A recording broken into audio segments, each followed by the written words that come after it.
Mon ancre, ma voile. Alléluia, il est bon de se laisser conduire, diriger par notre Dieu au quotidien. On va se laisser conduire ce matin aussi dans sa parole.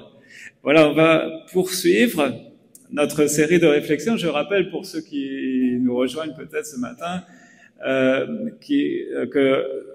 on a une vision, c'est-à-dire qui définit qui on est, qui nous voulons être. Cette vision, c'est la vision phare. On veut que, parce que nous sommes chacun des disciples, et parce que la Bible dit que c'est Jésus qui dit que nous sommes la lumière du monde et le sel de la terre. Eh bien, on veut briller dans ce monde comme des phares, comme des repères.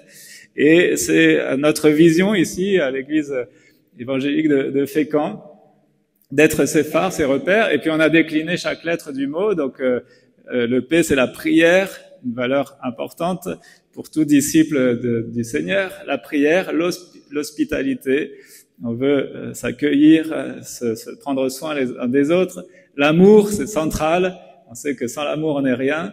Et puis on s'attarde ces derniers temps sur la responsabilité, le R du mot phare, la responsabilité, et puis le E, c'est l'évangile, l'évangélisation, c'est le message, la bonne nouvelle que nous voulons partager. Et donc, on est tous responsables, on a tous un rôle à jouer dans tout ça. Et c'est l'objet de notre série de méditation, ce qu'on a démarré depuis quelques semaines maintenant.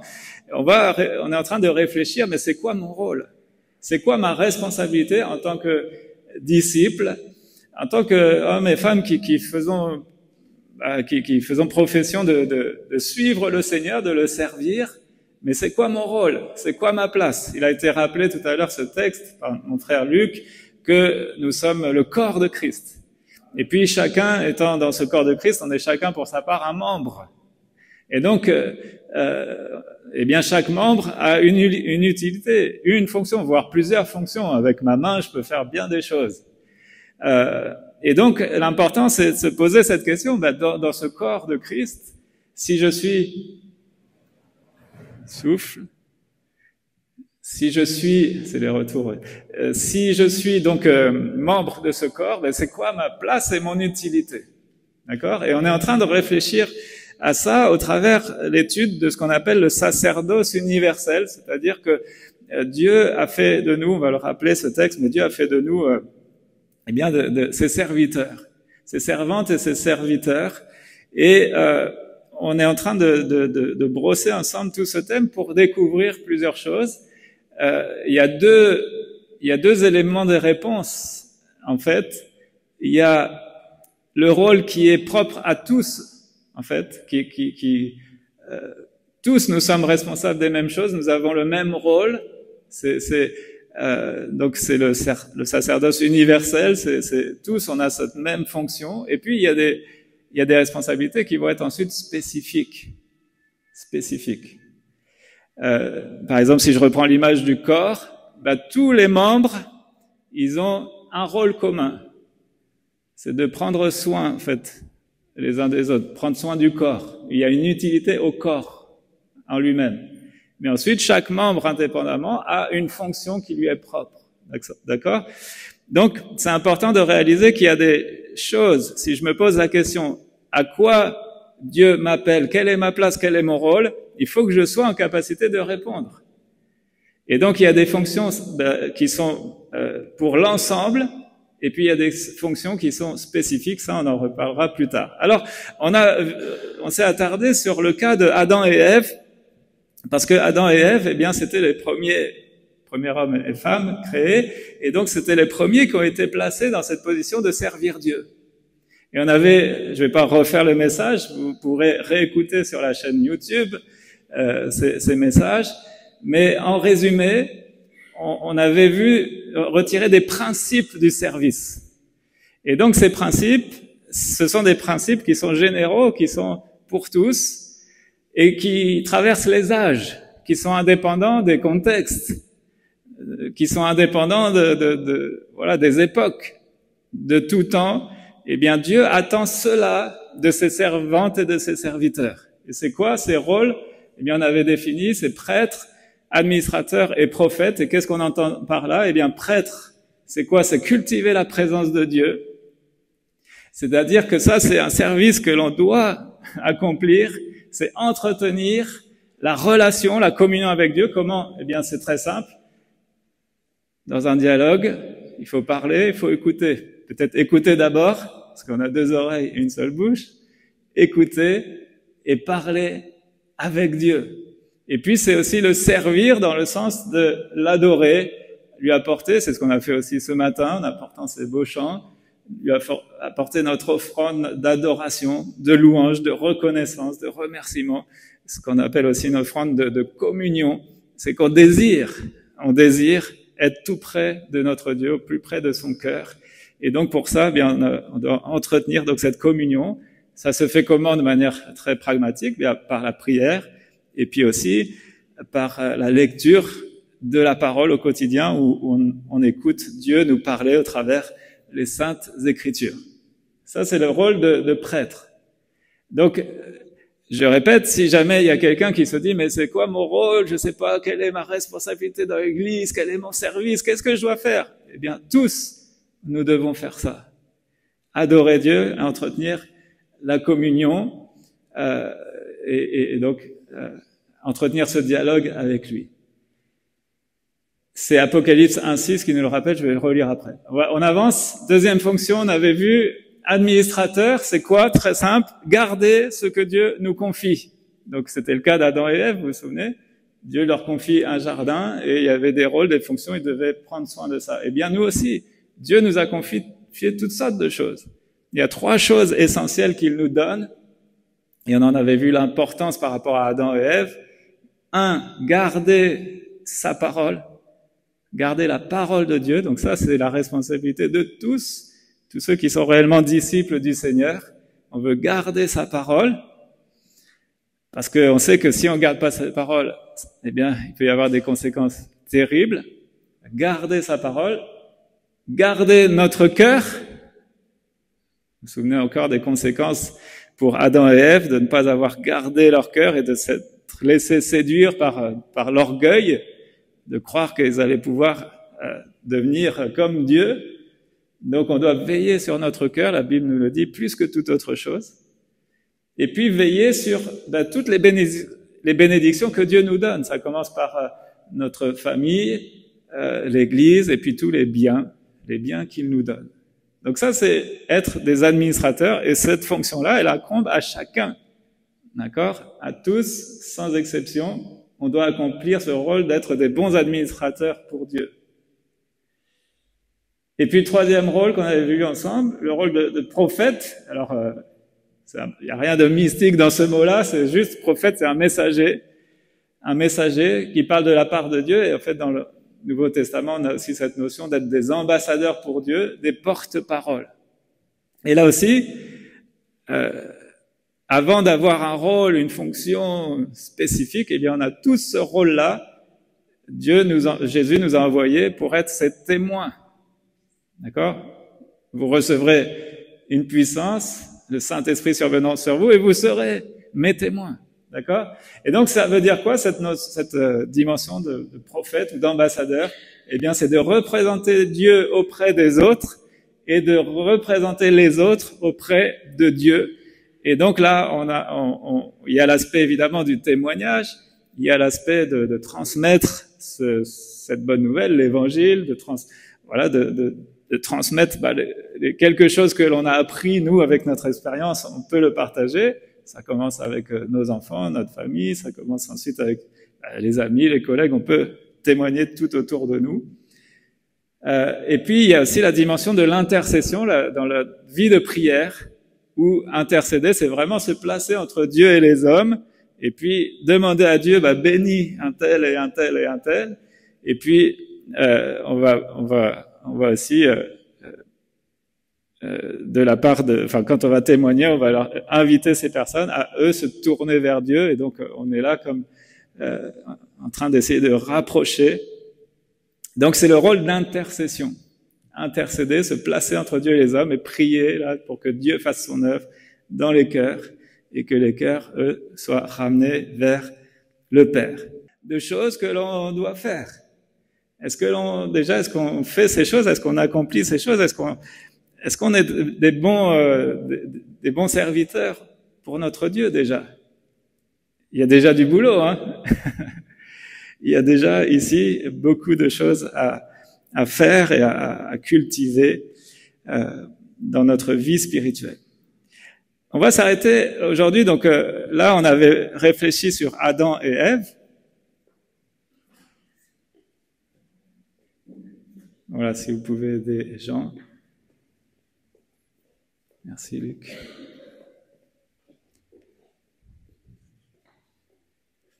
Voilà, on s'était arrêté donc à Adam et Ève. Aujourd'hui, on va s'arrêter à un autre personnage de la Bible qui lui aussi va entrer en quelque sorte, on va le voir, dans ces fonctions-là sacerdotales. Donc un service pour Dieu. Je rappelle, c'est quoi les sacerdoces royaux? C'est quoi? Bien, c'est servir Dieu, hein. Servir le roi des rois. Et ce personnage qu'on va voir aujourd'hui, c'est Abraham. Abraham. Donc voilà, je rappelle d'abord ce verset d'Apocalypse 1, verset 6, qui sert un peu de tâche de fond à notre méditation. Dieu a fait de nous un royaume, des prêtres pour Dieu son Père, ou des sacrificateurs pour Dieu son Père. À lui soit la gloire et la domination au siècle des siècles. Amen. Donc on a vu que Adam et Ève, Dieu a fait d'eux des prêtres, des sacrificateurs pour Dieu. Et puis on va voir que Abraham aussi a été l'instrument de Dieu. Il a fait d'Abraham aussi ce serviteur pour lui-même.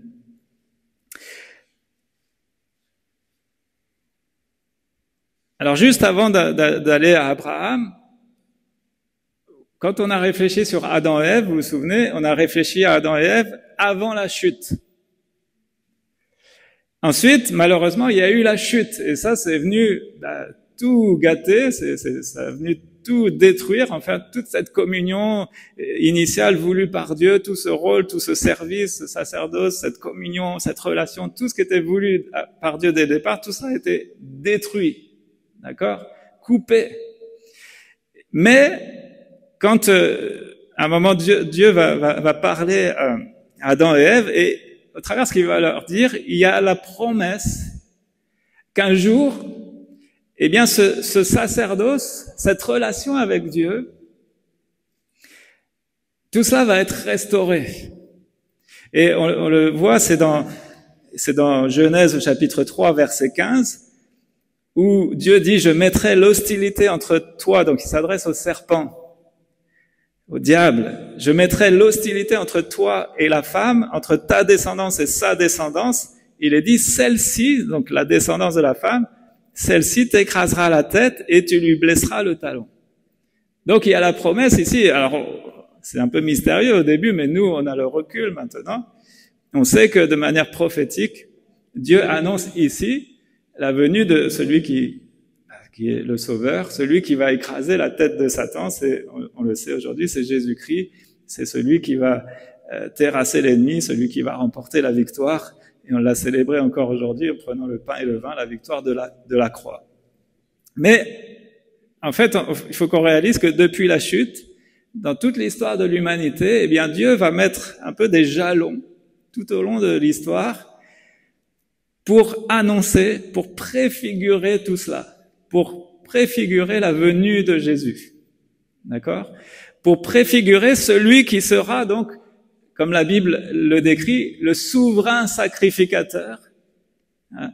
Celui qui va remplir parfaitement cette fonction d'être non seulement ce prêtre qui va servir Dieu de manière parfaite, mais il va être aussi, on le sait, lui-même le sacrifice. D'accord? Le sacrifice nécessaire pour restaurer la relation, on va en reparler. Mais juste pour resituer ça, et donc on va brosser un peu dans l'histoire de l'humanité, dans l'histoire de la Bible, tous ces personnages qui, à un moment donné, vont être des personnages clés et qui préfigurent, et qui nous montrent différents aspects de ce qu'est le sacerdoce, le service pour Dieu. Alors déjà, en travers Adam et Ève, je vais juste m'arrêter en vous posant cette question. Comment aujourd'hui, comment remplissons-nous notre rôle de représentants de Dieu. Comment remplissons-nous notre rôle de serviteur de Dieu? Et donc, au travers des choses que j'ai décrites en introduction, voilà, où est-ce que j'en suis avec tout ça? Et peut-être que j'ai besoin de reprendre certaines choses, de dire, ah oui, mais c'est vrai que ce domaine-là, dans ma vie, quand même, j'ai pas trop développé, j'ai un peu négligé ces aspects-là. Et donc, on a besoin peut-être de revenir, de demander pardon à Dieu, puis de reprendre la marche de plus belle, et puis devenir des serviteurs, vraiment des serviteurs qui honoreront notre Dieu dans tous les domaines.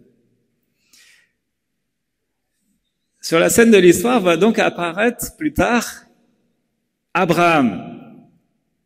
On va lire l'appel d'Abraham. À un moment donné, Dieu va appeler Abraham, et pas seulement Abraham, mais aussi Sarah.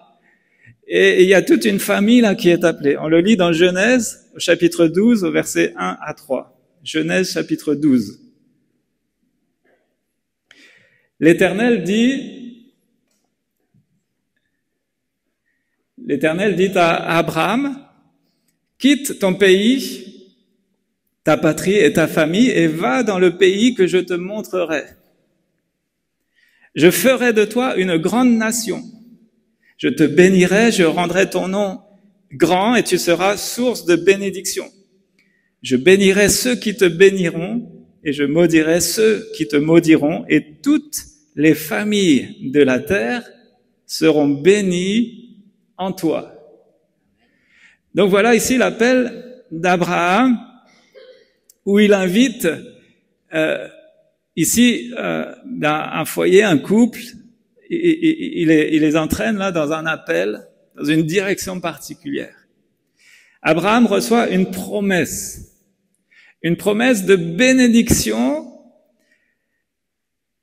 et de descendance. Il y avait un problème dans la vie d'Abraham, c'est qu'il n'avait pas d'enfant. Il n'avait pas d'enfant, et avec Sarah, son épouse, c'était compliqué à ce niveau-là, et à l'époque, c'était même mal vu parce que c'était presque vu comme une malédiction de ne pas avoir d'enfant. Et Dieu parle à Abraham et non seulement il l'appelle à quitter son pays et à aller sans savoir où il allait, partir sans savoir, mais ensuite il y a une promesse de bénédiction pour ses descendants. Ça veut dire, ça veut donc dire qu'il va y avoir une descendance. Et la promesse, elle est quand même extraordinaire, c'est que toutes les familles de la terre seront bénies en toi. Ce que je voudrais vous dire déjà, c'est que en fait cette promesse, elle est aussi pour nous. Cet appel, il est aussi pour nous aujourd'hui. Comme Abraham, nous sommes appelés à être des canaux de bénédiction pour les autres. Vous êtes d'accord avec ça? Abraham, il y a une promesse, toutes les familles seront bénies grâce à toi, en ton nom, à cause de toi. Il va y avoir... Et nous, Dieu nous appelle aussi, chacun de nous en tant qu'enfants de Dieu, disciples de Jésus-Christ, à être des canaux de bénédiction pour les autres. La question, c'est comment? Est-ce que je suis ce canal de bénédiction? Est-ce que je bénis mon entourage? Est-ce que j'aide? Est-ce que voilà, il y a plein d'applications ensuite qui peuvent être individuelles. Mais il y a un principe général ici, et là encore, quand on se pose la question, mais Seigneur, qu'est-ce que tu attends de moi? C'est quoi ma place? C'est quoi mon rôle? C'est quoi mon service? Eh bien, sois une bénédiction pour ceux qui t'entourent. Bénis, fais du bien, avec tous les moyens qui sont à ta disposition, pour bénir ton entourage. Et parfois, c'est 3 fois rien, hein. C'est aller chercher quelqu'un en voiture, c'est rendre un coup de main, c'est passer un coup de fil, c'est prendre des nouvelles, c'est envoyer un petit message. Parfois, c'est tellement rien de bénir quelqu'un. Mais pour la personne qui reçoit, ça peut être beaucoup. De visiter ceux qui sont malades, de prendre soin de ceux qui sont seuls, les veufs, les veuves, de visiter ceux qui sont même en prison. Voilà. d'autres pistes de réflexion. Je referme la parenthèse.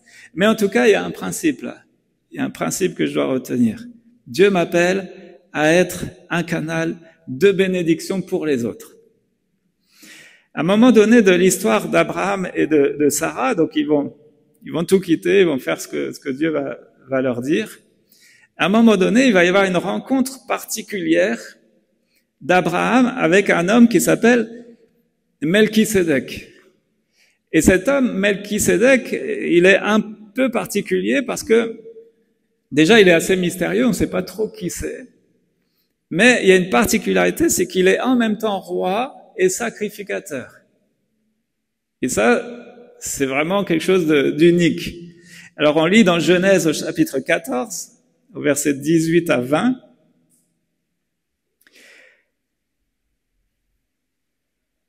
Alors, si je résume un peu l'histoire, le contexte, à un moment donné, Abraham, il va mener une bataille, il va remporter une bataille contre des rois, enfin, il va y avoir des choses, je ne rentre pas dans les détails de tout ça, vous relirez le contexte. Et puis pour bénir, pour honorer ceux qui ont combattu, il y a Melchisédek là qui va apporter de la nourriture à tous les soldats et enfin tous les membres de la famille là d'Abraham. Il nous est dit dans Genèse 14 au verset 18, Melchisédek, roi de Salem, fit apporter du pain et du vin. Il était prêtre du Dieu Très-Haut. Il bénit Abraham en disant qu'Abraham soit béni par le Dieu Très-Haut, le maître du ciel et de la terre. Béni soit le Dieu Très-Haut qui a livré tes ennemis entre tes mains. Et il est dit, Abraham lui donna la dîme de tout.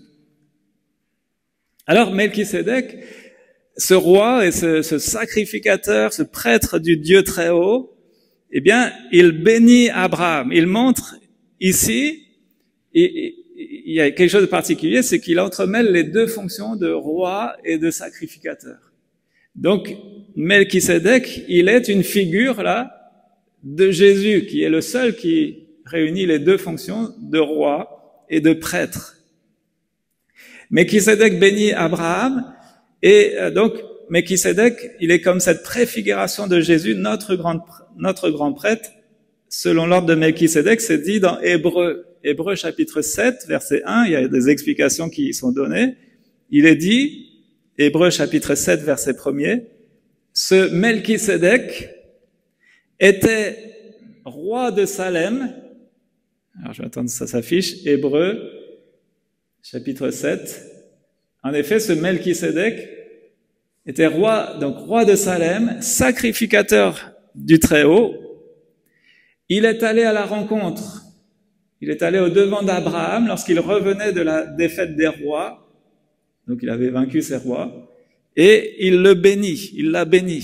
Il nous est dit au verset 2, et Abraham lui a donné la dîme de tout.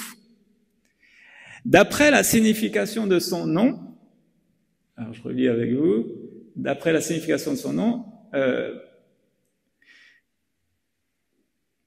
voilà, Melchisédek est d'abord roi de justice, et ensuite il est roi de Salem, et vous savez Salem, qu'est-ce que ça veut dire?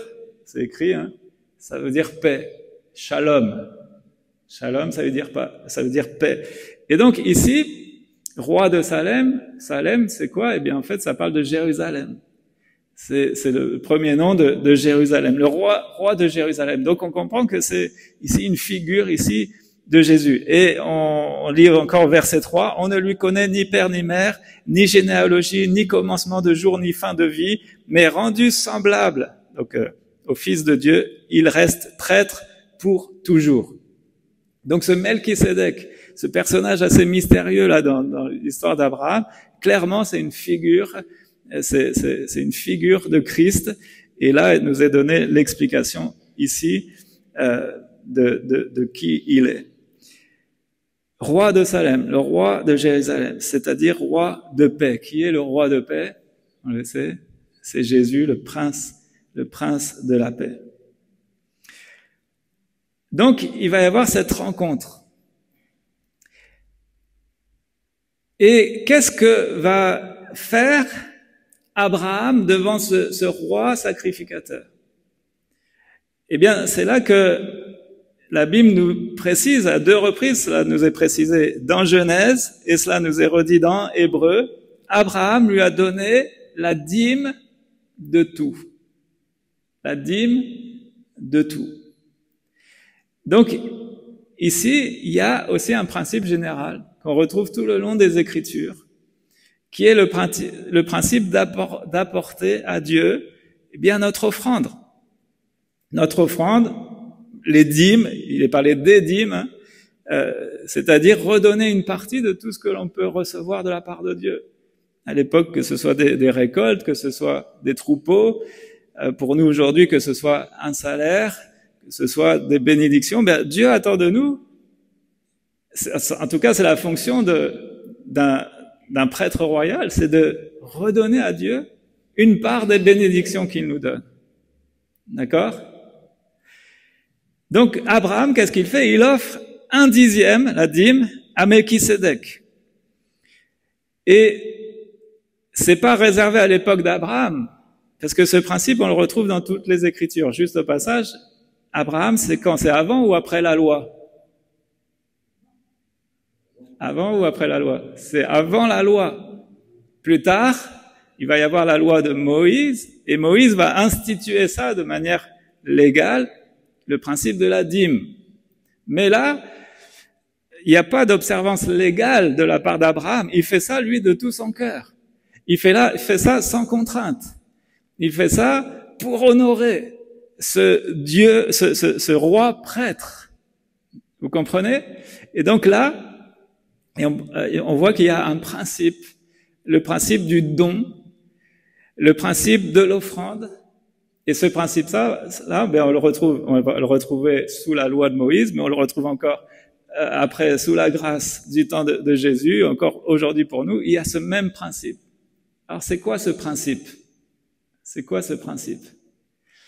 Ce principe, il est d'ailleurs, c'est rappelé aussi dans Malachie chapitre 3 verset 10.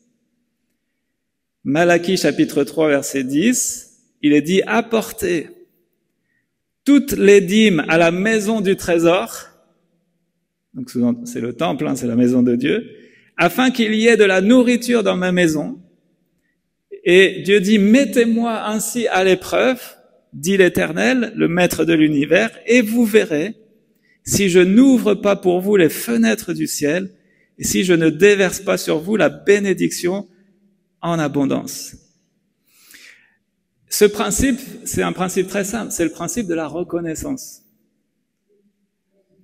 Être reconnaissant. Et je suppose que on sait tous le faire, quand on veut être reconnaissant envers quelqu'un, bien on lui apporte un petit signe de reconnaissance. Ça peut être un bisou, ça peut être un bouquet de fleurs, ça peut être une bouteille de vin, ça peut être n'importe quoi, un beau cadeau. Mais quand on veut apporter un signe de reconnaissance, eh bien, c'est la même chose. Qu'est-ce que Dieu attend de moi si je veux être un bon serviteur, eh bien, je dois être reconnaissant tout simplement. Reconnaissant pour tout ce que Dieu me donne. Abraham, il a été reconnaissant envers Melchisédek parce que, vous avez remarqué, il a apporté du pain et du vin, il a apporté de la nourriture à tous ses soldats. Il a apporté de la nourriture à tout son clan. Il a été béni par ce roi sacrificateur, ce roi de Salem, ce roi de la paix. Et donc, en retour, eh bien, Abraham il dit, moi je te donne la dîme de tout. 1/10 de mes troupeaux, 1/10 de mes récoltes. Un signe de reconnaissance. Le principe pour nous aujourd'hui, c'est la question qu'on peut se poser, comment est-ce que je démontre ma reconnaissance envers Dieu aujourd'hui? Comment est-ce que je démontre ma reconnaissance envers Dieu aujourd'hui? Il y a une multitude de manières d'apporter notre reconnaissance à Dieu. Il y a les chants, il y a la louange, il y a passer du temps dans sa présence, chercher sa face, chercher son conseil, tout ça c'est... Mais il y a aussi de manière très pragmatique. Apporter, redonner une partie des bénédictions que l'on reçoit et les redonner à Dieu. Les redonner à Dieu pour que il en fasse ce qu'il veut, qu'il fasse fructifier son œuvre.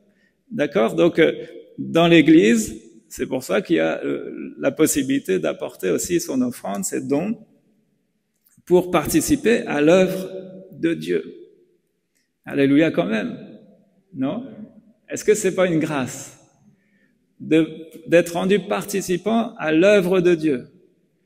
On apporte notre offrande selon nos moyens, je rappelle, hein, c'est selon nos moyens, c'est sans contrainte, c'est de tout notre cœur, hein, ce que nous disent les Écritures, mais on apporte notre contribution, elle est financière, parfois ça peut être aussi une contribution matérielle, si quelqu'un fait un don à l'église ou si quelqu'un met à sa disposition sa voiture pour aller faire, voilà, c'est aussi une contribution, d'accord? Mais en tout cas, quelle grâce de savoir qu'on va apporter notre contribution et que ça va servir à l'œuvre de Dieu. Parfois, il y a une partie de notre argent qui est envoyée aux extrémités de la terre, qui est utilisée pour la mission, qui est utilisée pour la jeunesse, voilà, et on participe à l'œuvre de Dieu. Alors, est-ce que je démontre ma reconnaissance à Dieu par ce moyen-là? Par ce moyen-là. Et je pense que c'est important. Je pense que c'est quelque chose que Dieu attend. Et vous avez vu la parole de Malachie, hein, apportez toutes les dîmes à la maison de l'Éternel, à la maison du trésor, et vous verrez. Il y a un principe là de bénédiction. Dieu honore ce genre de geste-là. Ce geste de reconnaissance, Dieu va l'accueillir, Dieu va l'honorer et il va bénir par-dessus. Alors, on ne doit pas le faire en pensant à ça, à la rétribution, mais c'est un principe. On sait que si on honore Dieu, si on sait l'honorer, si on sait démontrer notre reconnaissance envers lui, eh bien, Dieu va répondre, va honorer, va envoyer la bénédiction. Alléluia. Donc, je pense que c'est quelque chose de très important. Ça fait partie du service qui incombe aussi à chacun. Si on est fidèle dans ces choses, eh bien non seulement vous ferez un trésorier heureux, ou même deux trésoriers heureux certainement, mais ça va bien au-delà. Ça va bien au-delà. On participe à l'œuvre de Dieu et on permet vraiment le développement de l'œuvre de Dieu.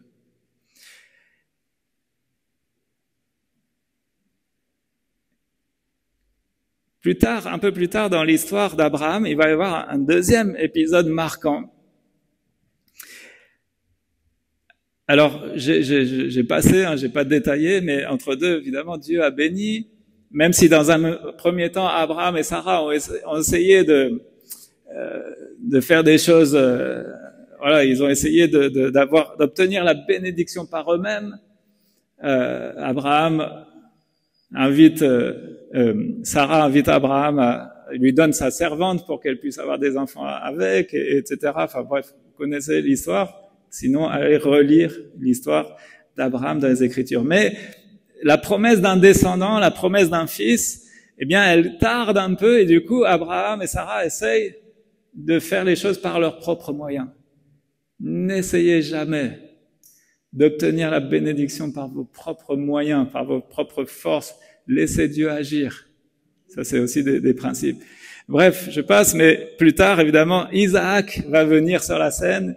Dieu fait grâce à Abraham et Sarah, malgré l'âge avancé. Ils vont avoir réellement un fils ensemble, l'enfant de la promesse qui sera Isaac. Et donc, voilà, on imagine aussi la joie d'Isaac, la joie d'Abraham, de Sarah d'avoir cet enfant. Mais à un moment donné, Dieu va tester Abraham. Et il va demander à Abraham de lui offrir ce fils-là, son unique. Allez, on le relit ensemble rapidement. Genèse 22. Genèse chapitre 22. Après cela, Dieu mit Abraham à l'épreuve. Il lui dit, Abraham, celui-ci répondit, me voici. Dieu dit, prends ton fils unique, celui que tu aimes, Isaac. Va-t'en au pays de Morija et là, offre-le en holocauste sur l'une des montagnes que je t'indiquerai. Abraham se leva de bon matin, sella son âne et prit avec lui 2 serviteurs et son fils Isaac. Il fendit du bois pour l'holocauste et partit pour aller à l'endroit que Dieu lui avait indiqué. Le 3e jour, Abraham leva les yeux et vit l'endroit de loin. Il dit à ses serviteurs, restez ici avec l'âne. Le jeune homme et moi, nous irons jusque là-bas pour adorer, puis nous reviendrons vers vous.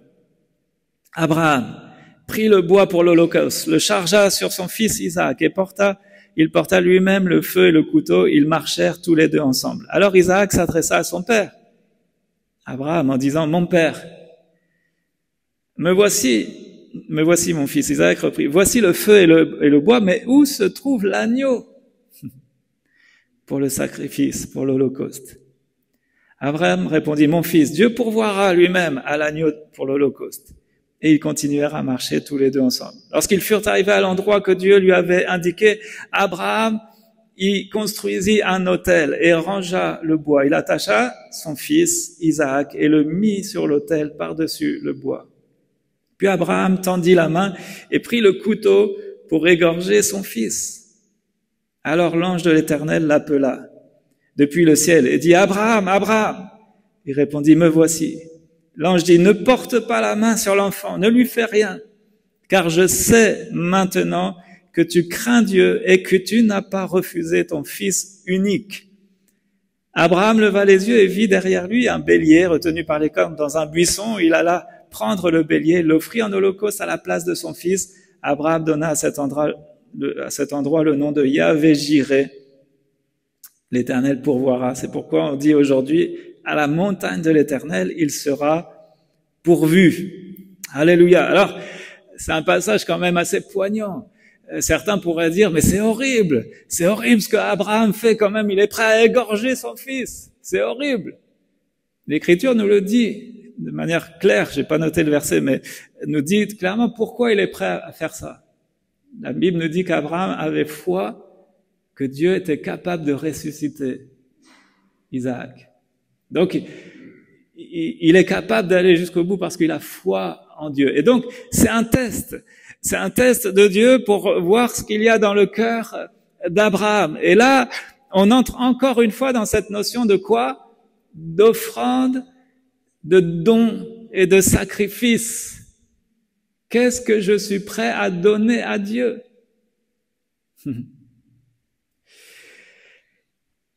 Et donc, je crois que certainement, je ne suis pas Dieu, mais certainement que Dieu, régulièrement, il teste nos cœurs. Il nous met comme à l'épreuve pour voir ce qu'il y a dans notre cœur. Il veut voir ce qu'on est prêt à lui donner. Alors, vous savez, on est tous différents, on a tous des sensibilités différentes. Peut-être que pour certains, dire moi je vais donner la dîme et tout, ça pose pas de problème. Ça pose pas de problème.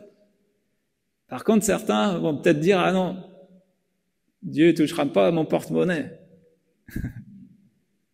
Ça, c'est entre Dieu et vous, hein. Peut-être certains vont dire moi la dîme, ça me pose pas de problème. Par contre, mes enfants, ma famille, est-ce que je suis prêt à offrir ça au Seigneur? C'est ça la vraie question. Alors, la première chose importante qu'on voit dans cette histoire d'Abraham, c'est l'importance, de la foi et par conséquent l'importance de la soumission. Pourquoi Abraham est prêt à se soumettre à une telle épreuve, une telle demande de la part de Dieu? Parce que il y a la foi. Abraham est appelé le père de la foi. Et quel modèle, quel exemple de foi. Waouh! Importance de la foi et de la soumission. Et régulièrement, Dieu va vouloir éprouver notre foi et notre soumission, non pas dans le but de nous faire du tort ou du mal. C'est pas ça l'épreuve.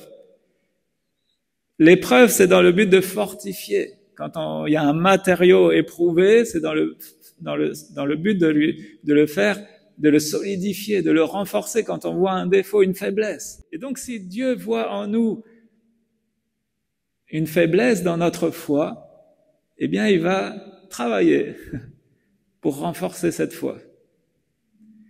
S'il voit dans nos cœurs un manque de confiance, un manque de soumission, eh bien il va travailler pour qu'on puisse avoir un cœur soumis. Le problème, c'est que parfois, ça peut se faire un peu dans la douleur. Parce que on peut être un peu rebelle, on peut être un peu réticent, et Dieu dit non. Il va nous faire passer par des épreuves et au bout d'un moment, on va comprendre. Ah ouais, si j'avais su, si j'avais écouté, si j'avais fait ci, si j'avais... Et on va comprendre les choses et on va corriger le tir dans sa grâce. On va apprendre à marcher de mieux en mieux avec le Seigneur. Mais donc, toujours ces principes-là qui sont tellement importants. La foi, la soumission complète de la part d'Abraham. Et donc, ici, évidemment, il y a là encore un lien avec le sacrifice de Jésus. Vous aurez compris, je pense, que tout cela préfigure évidemment le sacrifice de Jésus, où déjà il y a comme l'image là de Dieu qui est prêt qui sacrifie son propre fils. Abraham, il est prêt à faire ça, mais c'est ce que Dieu lui va faire en réalité. C'est ce qu'il a fait. En réalité, c'est donner son propre fils en sacrifice. Et donc, il y a aussi l'image du substitut. Vous vous souvenez, alors que Abraham est prêt à faire le geste, Dieu dit non, et il lui montre un bélier. Et donc, ce bélier va être un substitut, un remplaçant au sacrifice de son fils. Eh bien, cela nous parle aussi de Jésus qui est notre substitut. C'est nous qui devions mourir pour notre péché. C'est nous qui méritions la mort pour avoir offensé Dieu. Mais Dieu pourvoit un substitut, Jésus, l'agneau de Dieu qui a été immolé pour nos péchés. Donc tout cela, évidemment, dans tout cela, il y a encore bien des images et des préfigurations qui nous parlent de Jésus-Christ. Il y a un lien évident avec le sacrifice de Jésus. La Bible nous dit de Jésus, voici l'agneau de Dieu qui enlève le péché du monde. La Bible nous dit dans Romains 8, verset 32, que Dieu n'a pas épargné son propre Fils, mais il l'a donné pour nous tous. Alors comment ne nous accorderait-il pas aussi tout avec lui? Non seulement Dieu a donné son Fils, mais il veut nous donner tout avec lui, c'est-à-dire toutes les bénédictions dont on a besoin. Alléluia, on a tout pleinement en lui. Tout pleinement en Jésus-Christ. Alors, l'application pour nous aujourd'hui, en faisant le parallèle avec Abraham, c'est que nous devons être prêts à soumettre nos vies entièrement à Dieu, sachant qu'il pourvoit à tout. C'est ce que Dieu attend de nous, de chacun de nous. Qu'on ait cette foi, qu'on ait cette confiance pour nous soumettre entièrement à Dieu, mais avec l'assurance que Dieu va pourvoir. Dieu va pourvoir. Et quand il le fait, c'est pas qu'à moitié, vous savez. Dieu est riche en bonté. Alléluia. Donc, la question c'est, qu'est-ce que je suis prêt à donner? Qu'est-ce que je suis prêt à sacrifier? Qu'est-ce que je suis prêt à offrir à mon Dieu? Est-ce que je donne une part un peu de mon argent, de mes revenus? Est-ce que je redonne une part à Dieu? Ça, c'est un premier domaine. Mais dans le domaine des choses les plus précieuses, est-ce que j'ai donné ma famille? Est-ce que j'ai donné mes enfants au Seigneur? Comprenez? Les donner, c'est une grâce là encore. C'est tellement une bénédiction de pouvoir dire, Seigneur, je te donne mes enfants et je veux que tu t'en serves comme des outils de bénédiction, des instruments dont tu pourras te servir pour ton œuvre. C'est une grâce, c'est un privilège. Ça fait un parallèle avec ce que dit David, moi et ma maison, nous servirons l'Éternel. Moi et ma maison. Mais pour ça, il faut tout mettre sur l'autel. Il faut tout mettre sur l'autel. À commencer par notre propre vie. Et puis ensuite, tout ce que j'ai et tout ce qui m'appartient, le mettre sur l'autel. Dieu me donne une épouse, mais avant de m'appartenir, elle appartient d'abord à Dieu. Donc je la donne au Seigneur. Seigneur, merci de l'avoir mise à mes côtés, mais elle t'appartient, elle est à toi, elle est pour toi. Fais-en ce que toi tu désires. Pareil pour nos enfants. Ça fait bien longtemps que je les ai donnés à Dieu, hein. Et Dieu en fera ce qu'il veut. Ne leur en déplaise. Mais c'est une réalité et c'est pas une perte, loin de là. Vous savez que si on donne les choses à Dieu, c'est un gain. C'est tellement un gain. C'est tellement une bénédiction. Donc, il y a ces principes-là qui sont sous-jacents aussi à notre service, à notre sacerdoce. C'est l'attente que Dieu a envers son prêtre, son sacrificateur. Dieu a fait de nous des sacrificateurs pour Dieu. Mais qu'est-ce que je suis prêt à lui sacrifier? Qu'est-ce que je lui sacrifie en réalité? David dit, je n'offrirai pas à l'Éternel un sacrifice qui ne me coûte rien. Alors, c'est à nous là d'examiner nos cœurs, de dire, qu'est-ce que j'offre? Qu'est-ce que je lui apporte? Qu'est-ce que je sacrifie réellement? Il y a des fois, ça me fait penser à l'histoire de la veuve, vous savez, cette femme qui apporte une petite pièce de monnaie qu'elle met dans le tronc, et la Bible, Jésus nous dit qu'elle a donné tout ce qu'elle avait en fait. Et il y en a d'autres à côté, des hommes aisés, des personnes qui étaient dans la facilité financière, eux, ils apportaient un peu de leur argent, et peut-être c'était 100 fois plus que ce que cette femme a mis. Mais eux, ils donnaient de leur superflu. Et c'est ça où Dieu nous attend, je crois. C'est que, est-ce que je donne que du superflu? Est-ce que je donne que des choses, en fait, ça me coûte rien de donner? Je donne ma dîme, bah oui, je donne ma dîme, mais en fait, ça me coûte rien, enfin ça. Ou alors, est-ce que je donne vraiment quelque chose qui me coûte? Attention, ne me faites pas dire ce que j'ai pas dit. Il s'agit pas de se mettre sur la paille. Hein. Il s'agit pas de se mettre à découvert ou de. Non, c'est pas ce que Dieu nous demande. Hein. Mais Dieu nous demande de tout lui donner de toute façon. Est-ce que j'offre à Dieu un sacrifice qui l'honore, qui lui plaît, qui lui est agréable? Et est-ce que je suis prêt à tout donner?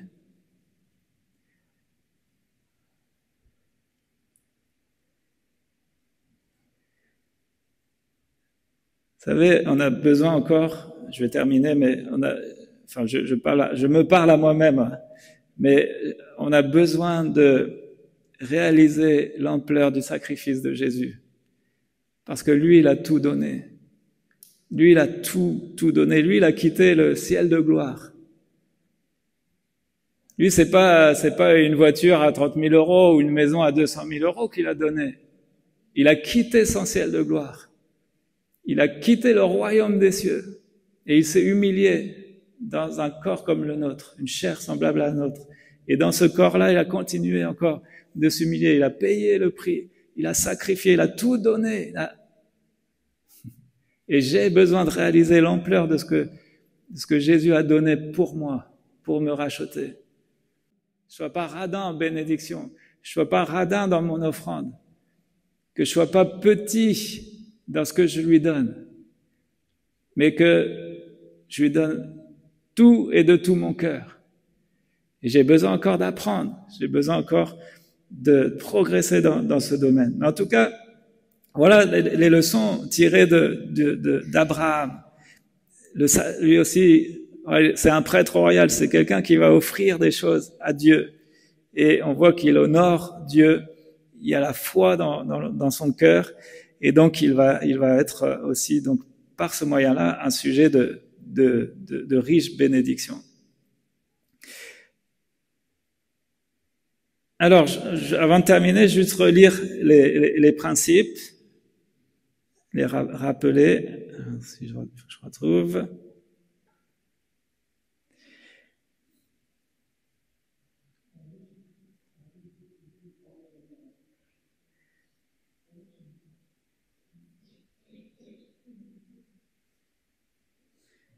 Voilà, aujourd'hui, nous sommes tous appelés à vivre notre rôle de prêtres royaux au travers Jésus-Christ. Donc, offrons-lui nos vies comme Abraham a offert Isaac. Il est dit dans 1 Pierre chapitre 2, verset 9, « Vous, au contraire, vous êtes un peuple choisi. » On peut le lire ensemble, c'est important. 1 Pierre chapitre 2, verset 9, « Vous,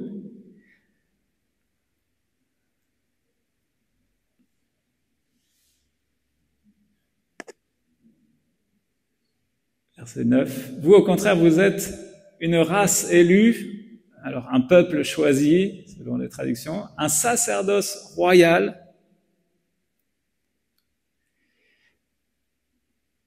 une nation sainte, un peuple acquis. Je lis dans la version second 21. Vous, au contraire, vous êtes un peuple choisi, des prêtres royaux, une nation sainte, un peuple racheté. Et c'est quoi le but de tout ça? Afin de proclamer les louanges de celui qui vous a appelé des ténèbres à sa merveilleuse lumière. Amen. Alors, de quelle manière est-ce que je suis ce peuple? De quelle manière est-ce que je suis ce prêtre royal? De quelle manière est-ce que je proclame les louanges de celui qui m'a appelé des ténèbres à son admirable lumière? Comment est-ce que au quotidien, je rappelle les principes qu'on a vus aujourd'hui, comment est-ce que je peux au quotidien être une bénédiction pour ceux de mon entourage? Et là, il y a une multitude d'applications. Chacun d'entre nous, on aurait, chacun en particulier, des centaines d'applications de ça. Mais le principe, il est là. Comment, là où Dieu m'a placé, est-ce que je peux être un sujet de bénédiction? Abraham, il a été une source de bénédiction pour les familles de la terre entière. Vous vous rendez compte?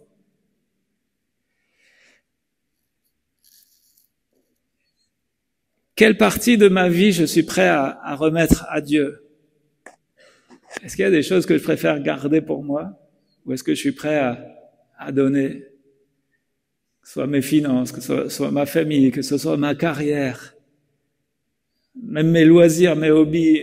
Est-ce que je suis prêt à donner ça à Dieu? Dire, Seigneur, je veux que ces choses te glorifiées. Je veux que ces choses, elles soient pour toi, pas seulement pour moi. Je sais que tu me bénis au travers de tout ça. Merci pour la famille, merci pour le travail.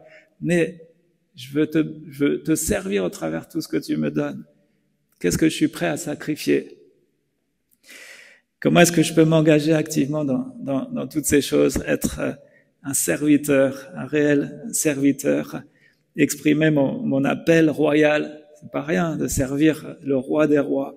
C'est un appel qui nous adresse à tous. On prie le Seigneur qu'il nous aide, qu'il nous fasse grâce. Mais en tout cas, quelle grâce de faire partie de ce peuple choisi. Quelle grâce d'être tous ensemble des prêtres royaux. Alléluia. Quelle grâce d'être une nation sainte. Un peuple racheté. Mais le but, c'est qu'on veut ensemble proclamer les louanges de celui qui nous a appelés à son admirable lumière. Oui, Seigneur, merci d'avoir fait de nous tout cela. Merci, Seigneur, d'avoir fait de nous ces prêtres, ces serviteurs du grand Dieu, du roi des rois, du Seigneur des seigneurs, du Dieu qui est au-dessus de toutes choses, du roi éternel, du roi de gloire. Quelle grâce d'être à ton service. Merci d'avoir fait de nous tes sujets. Mais on sait aussi que tu n'es pas un roi, un despote. Tu n'es pas un dictateur, non, loin de là. Tu es tellement bon envers chacun d'entre nous. Merci pour ta fidélité sans pareil. Merci pour ta douceur et ta patience à notre égard. Et merci parce que tu as tout déployé en Jésus-Christ. Tu as payé le prix fort. Tu as tout abandonné. Tu as tout sacrifié pour nous. Jusqu'à ta propre vie. Alors en réponse, on voudrait être ces prêtres, ces hommes et ces femmes qui te servons avec honneur. Alors aide-nous, Seigneur, alors, quels que soient les domaines, mais que ce soit au travers nos finances, au travers les talents que tu nous donnes, les capacités, on veut te servir. Et même les choses les plus précieuses qui sont pour nous, nos enfants, les conjoints, on veut tout te les donner, on veut les mettre sur l'autel et te dire, Seigneur, fais-en ce que tu désires. Je veux dire comme David le disait, moi et ma maison, nous voulons servir l'Éternel. Alors oui, je remets mon foyer, ma maison, mon couple, mes enfants. Alors je remets tout ça entre tes mains pour qu'on puisse être des instruments de bénédiction pour le roi des rois. Seigneur, aide-nous à te servir, aide-nous à t'honorer. Seigneur, aide-nous à être ces enfants reconnaissants, Seigneur. Et comme Abraham a honoré ce Melchisédek, ce prince, ce roi de la paix, ce roi de Salem, avec la dîme de tous ses biens. Bien, nous aussi, on veut apprendre à t'honorer en t'apportant notre offrande, en étant fidèle dans ce que nous te donnons. Merci parce que tout nous vient de toi, Seigneur. Alors en retour, on veut être aussi redevable et investir dans le royaume de Dieu. Alléluia. Merci de faire ton œuvre dans nos cœurs. Merci Seigneur de nous conduire encore dans toute cette série de messages de méditation. On veut réaliser quelle est notre place, quel est notre rôle, l'importance que nous avons pour toi, la valeur que nous avons à tes yeux. C'est tellement bon, tellement précieux de te servir, tellement une grâce que d'être utile un tant soit peu dans ton œuvre. Ô Seigneur, aide-nous à grandir encore, à progresser, peut-être à nous repentir, à changer des choses si c'est nécessaire, Seigneur. Mais viens nous en aide pour qu'on puisse vraiment honorer celui qui est notre Dieu. Au nom de Jésus, on t'a prié, Père. Amen. Amen.